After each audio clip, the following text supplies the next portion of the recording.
Magandang araw sa lahat, welcome po ulit dito sa atin channel ang Showpol.ph. Maraming salamat sa lahat ng nag-subscribe indeed. Punta tayo sa atin viral SOCMED for today, April 10, 2026. Mula sa Facebook ni Mike Defensor, published as is. Pasabog na revelasyon, 100 na bilyong piso taon-taon. Akala natin isang beses lang.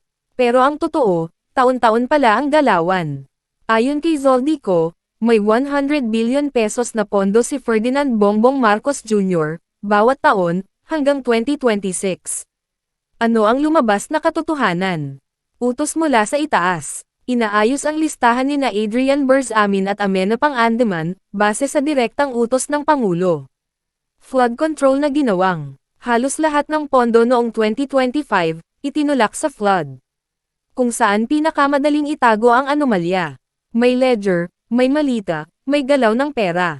Hindi ito chismis, may listahan, may dokumento, may malita. Habang ang taong bayan, hirap na hirap sa taas ng bilihin.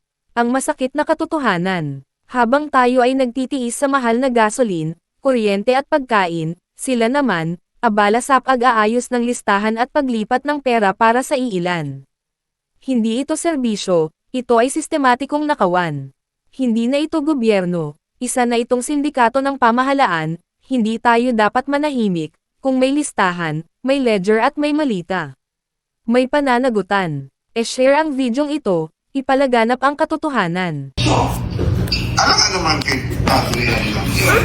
Pero utos yun. Kasi sinabi nga sa akin ni Adrian, tsaka ni Nina, na may instruction si Presidente. Kasi every year, may 100 billion si Presidente. Hindi ko nga nasasabi yun eh. Every year, pati 2026 may 100 billion. Kaya nga, loko-loko nga eh.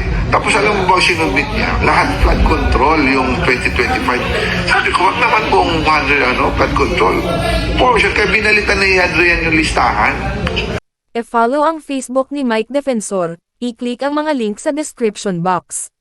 At yan ang atin viral SOCMED update for today. Huwag kalimutan mag-subscribe, i-click ang notification bell for more SOCMED updates at suportahan po ang atin Facebook page. Maraming salamat sa lahat ng nag-subscribe indeed. Magandang buhay sa lahat.